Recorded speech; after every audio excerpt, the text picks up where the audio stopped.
তো বন্ধুরা, তোমরা সবাই কেমন আছো? আশা করি সবাই ভালো আছো। তো বন্ধুরা, আজকে তোমাদের জন্য খুবই গুরুত্বপূর্ণ কিছু জিকে আলোচনা করব, যেগুলো তোমাদের আপকামিং এক্সামের জন্য খুবই কাজে লাগবে। সেই এক্সাম হতে পারে পঞ্চায়েতের বা ডাব্লিউবিপি। তো চলো আর বেশি কিছু বলছি না, ভিডিওটা শুরু করছি। তো দেখো, প্রথম প্রশ্ন কি রয়েছে, ভারতের সংবিধানে সংশোধনের কয়টি পদ্ধতি আছে? সেটা হচ্ছে 3টি পদ্ধতি। তো বন্ধুরা, তোমরা অনেকে বলবে যে এই যে ভালো করে দেখতে পাচ্ছি না আমার ভিডিওটা। তো বন্ধুরা, এটার দিকে আপনারা যদি না গিয়ে আমরা যে কথাগুলো বলছি সেটা যদি আপনারা ভালো করে শুনেন, এক্ষেত্রে আপনাদের কিন্তু সুবিধা হবে। কারণ ভিডিওটার কোয়ালিটিটা খারাপ হতে পারে, কিন্তু ভিডিওটার কন্টেন্টটা অনেক দামি। তো তাই তোমরাকে বলবো, অবশ্যই যদি দেখতে অসুবিধা হচ্ছে, শুনে শুনে আপনাদের মনে থাকবে। দেখো, তারপরে দেখো, নির্বাচন কমিশনার কার দ্বারা নিযুক্ত হয়? সেটা হচ্ছে রাষ্ট্রপতির দ্বারা হয়ে থাকে নির্বাচন কমিশনার। আমরা জানি ভোট যখন হয় তখন নির্বাচন কমিশনার নিয়োগ করা হয়ে থাকে। সুপ্রিম কোর্টে কয় ধরনের ফৌজদারি আপিল করা যায়? সেটা হচ্ছে 3 ধরনের। নির্বাচনী সংস্কার সম্পর্কে সুপ্রিম কোর্টে কত সালে এই ঐতিহাসিক রায় দিয়েছিল? সেটা হচ্ছে 2002 সালে। সংবিধানের প্রস্তাবনার বলতে বোঝায় কোনটি? তো সেটা হচ্ছে সংবিধানের মুখবন্ধ। ভারতীয় সংবিধানের প্রস্তাবনার কটি অংশ? সেটা হচ্ছে 2টি। তারপর দেখো, সংবিধানের কত নম্বর ধারায় সুপ্রিম কোর্টকে নাগরিক অধিকারের রক্ষাকর্তা বলা হয়? সেটা হচ্ছে 13-1 নম্বর ধারায়। সুপ্রিম কোর্টের কত নম্বর ধারায় তপশিলি জাতি ও উপজাতির জন্য বিশেষ ব্যবস্থা নেওয়া হয়েছে? সেটা হচ্ছে 15 ও 46 নম্বর ধারা। নির্বাচন কমিশনদের কার্যকালের মেয়াদটা হচ্ছে 6 বছর। রাজ্যপাল এবং সংবিধানের কোন ধারা অনুযায়ী কেন্দ্রীয় সরকার এজেন্ট হিসাবে শাসন কার্য পরিচালনা করে? সেটা হচ্ছে 356 নম্বর ধারা। রাষ্ট্রপতি পদত্যাগ করলে কার কাছে পদত্যাগপত্র প্রেরণ করবেন? সেটা হচ্ছে উপরাষ্ট্রপতি। ভারতীয় সংবিধানে বর্তমান কয়টি মৌলিক অধিকারের উল্লেখ আছে? সেটা হচ্ছে 6টি। সুপ্রিম কোর্টের প্রধান বিচারপতির কত বছর পর্যন্ত বহাল থাকে? সেটা হচ্ছে 65 বছর। কত সালে মন্ডল কমিশন গঠিত হয়েছিল? সেটা হচ্ছে 1980 সালে। নিম্নলিখিত কোনটি একটি সাংবিধানিক প্রতিষ্ঠান নয়? সেটা হচ্ছে স্টাফ সিলেকশন কমিশন। রাজ্যপালের স্বেচ্ছাধীন ক্ষমতা সংবিধানের কত নম্বর ধারায় লিপিবদ্ধ আছে? সেটা হচ্ছে 163 নম্বর ধারা। হাইকোর্টের ক্ষমতাকে সাধারণভাবে কয়টি এলাকায় বিভক্ত করা হয়? সেটা হচ্ছে 2টি এলাকায়। তারপরে দেখো, মোট কতজন সদস্য নিয়ে অর্থ কমিশন গঠিত হয়? সেটা হচ্ছে 5 জন নিয়ে। ভারতের সংবিধানের ক্ষমতার উৎস হচ্ছে কি? ভারতের জনগণ। অভিলেখ আদালত হিসাবে কোন আদালত কাজ করে? সেটা হচ্ছে সুপ্রিম কোর্ট। যদি রাষ্ট্রপতি পদ খালি থাকে তাহলে সর্বাধিক কত সময়ের জন্য উপরাষ্ট্রপতি রাষ্ট্রপতি রূপে কাজ করতে পারেন? সেটা হচ্ছে 6 মাস। জেলা শাসকের চাকরির শর্তাদি নির্ধারণ করেন কে? সেটা হচ্ছে কেন্দ্রীয় সরকার। পার্লামেন্ট কার সম্মতি ছাড়া অর্থ বিল পেশ করা যায় না? সেটা হচ্ছে ভারতের রাষ্ট্রপতি। সংবিধানের কত নম্বর ধারায় স্পিকারের নির্বাচনের কথা বলা হয়েছে? সেটা হচ্ছে 93 ধারা। আইনের দৃষ্টিতে সমতা, এটি ভারতীয় সংবিধানের কত নম্বর ধারায় উল্লেখ আছে? সেটা হচ্ছে 14 নম্বর ধারা। আইনের সমান সংরক্ষণ, এটি কোন দেশের সংবিধানের থেকে নেওয়া হয়েছে? সেটা হচ্ছে আমেরিকার সংবিধান। বর্তমানে জেলার ভূমি সংস্কার সংক্রান্ত বিষয় এবং রাজস্ব সংক্রান্ত কার হাতে নিহত হয়েছে? সেটা হচ্ছে অতিরিক্ত জেলা শাসক। তারপরে দেখো, ভারতীয় সংবিধানে কোন অনুচ্ছেদের কেন্দ্র এবং রাজ্যের মধ্যে ক্ষমতা বন্টনের কথা কি লিপিবদ্ধ আছে? সেটা 7ম। নিম্নলিখিত কাকে রাষ্ট্রপতি নিয়োগ করবেন না? সেটা হচ্ছে উপরাষ্ট্রপতিকে, কারণ উপরাষ্ট্রপতি সব থেকে উপরে। কাকে খুদে জেলা শাসক বলা হয়? সেটা হচ্ছে মহকুমা শাসক। ভারতীয় সংবিধান প্রদত্ত স্বাধীনতার অধিকার ও সংবিধান কত নম্বর ধারা উল্লেখ আছে? সেটা হচ্ছে 19 নম্বর ধারা। রাজ্য সরকার কর্পোরেশনকে সর্বাধিক কতদিন বাতিল করতে পারে? সেটা হচ্ছে 1.5 বছর।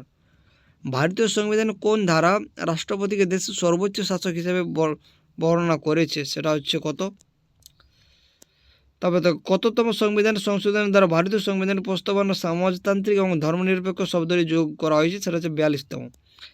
স্পিকারকে পদচ্যুত করতে গেলে কতদিন আগে সংসদে নোটিশ দিতে হবে? সেটা হচ্ছে 14 দিন আগে। ভারতীয় সংবিধানের কোন ধারায় নতুন কোনো রাজ্যকে ভারতের অন্তর্ভুক্ত করার ক্ষমতা দেওয়া হয়েছে? সেটা হচ্ছে 2 নম্বর ধারায়। সংবিধানের কোন 2টি ধারা লোকসভা ও রাজ্যসভাগুলিকে ভারতীয় সদস্য মনোনয়নের কথা উল্লেখ রয়েছে? সেটা হচ্ছে 331 এবং 333 নম্বর ধারা। আনুমানিক ব্যয় পরীক্ষক কমিটি গঠিত হয় কতজন সদস্য নিয়ে? তো সেটা হচ্ছে 30 জনকে নিয়ে। ভারতীয় সংবিধানের কোন ধারায় অর্থবিল সংক্রান্ত বিষয়ে লিপিবদ্ধ আছে? সেটা হচ্ছে 110 নম্বর ধারায়। ভারতের সর্বোচ্চ আইন পদাধিকারী হচ্ছেন কে? সেটা হচ্ছে অ্যাটর্নি জেনারেল। ভারতীয় সংবিধান দুষ্পরিবর্তনীয় পদ্ধতি হচ্ছে কোনটা? সেটা হচ্ছে সংবিধান পরিবর্তন পদ্ধতি জটিল। ভারতীয় সংবিধানে মোট কতগুলি তপশিলি রয়েছে? সেটা হচ্ছে 12টি। নিম্নলিখিত কোন জনপদ অধিকার হলো নীতি আয়োগের চেয়ারম্যান? সেটা হচ্ছে প্রধানমন্ত্রী। নিম্নলিখিত দেশগুলির লিখিত সংবিধান আছে? সেটা হচ্ছে মার্কিন যুক্তরাষ্ট্র এবং ভারত। এই দুটো দেশেরই কিন্তু লিখিত সংবিধান রয়েছে। রাজ্যপাল বিল সংক্রান্ত কয়টি ক্ষমতা? সেটা 4টি।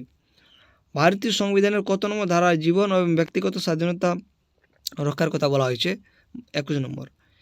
ইউনিয়ন পাবলিক কমিশনের চেয়ারম্যান হচ্ছে রাষ্ট্রপতি। কোন বিল অর্থ বিল কিনা কে স্থির করেন? সেটা হচ্ছে লোকসভা স্পিকার।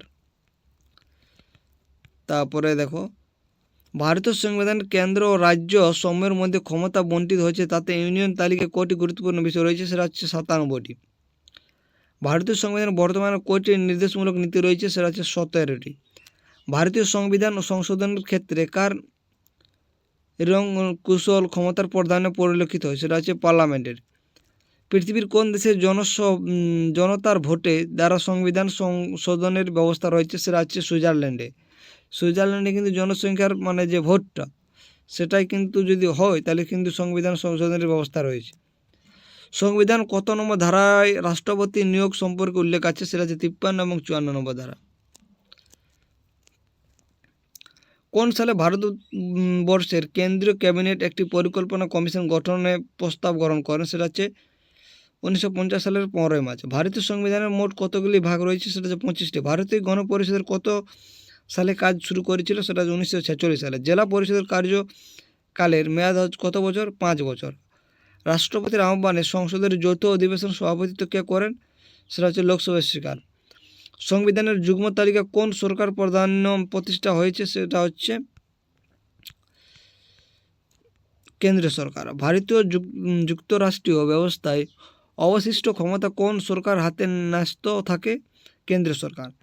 স্বাধীনতার পর ভারতের কতবার জরুরি অবস্থা ঘোষণা করেছে? সেটা হচ্ছে 3বার। গ্রাম পঞ্চায়েতের কোন সদস্য পদত্যাগ করতে চাইলে কার কাছে পদত্যাগের পেশ করবে? সেটা হচ্ছে ব্লক ইউনিয়ন অধিকারী। রাষ্ট্রপতি কোন পদ্ধতিতে পদচ্যুত করা যায়? সেটা হচ্ছে ইমপিচমেন্ট পদ্ধতির দ্বারা। ভারতীয় সংবিধানে বর্তমান কয়টি মৌলিক কর্তব্য আছে? সেটা হচ্ছে 11টি। জেলা পরিষদের সভাপতি কোন পদমর্যাদার সমতুল্য বলে বিবেচিত হয়? সেটা হচ্ছে রাষ্ট্রমন্ত্রীর। শিক্ষা প্রতিষ্ঠান ধর্মীয় শিক্ষাদানের বিষয়ে বিধিনিষেধ আরোপ করা হয়েছে, এটি সংবিধান কোন ধারায় উল্লেখিত আছে? সেটা হচ্ছে 28 নম্বর ধারায়। সাংবিধানিক অধিকারের অধিকারকে রাইট অফ কনস্টিটিউশনাল তারপর কি আছে বোঝা যাচ্ছে না। যাই হোক, ভারতীয় সংবিধানের আত্মা বলা অভিহিত করেছে কে? সেটা হচ্ছে বি.আর. আম্বেদকর।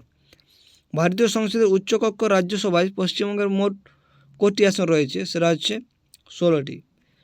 সংবিধান এবং সংবিধান সংশোধনী আইনের বৈধতা বিচারের ক্ষমতা কততম সংশোধন বলা হয়েছে? সেটা হচ্ছে 42তম। ভারতীয় নাগরিকদের ভোট দানের ন্যূনতম বয়স 21 বছর থেকে 18 বছর করা হয়েছে কোন দশকে? সেটা হচ্ছে 1960-এর দশকে।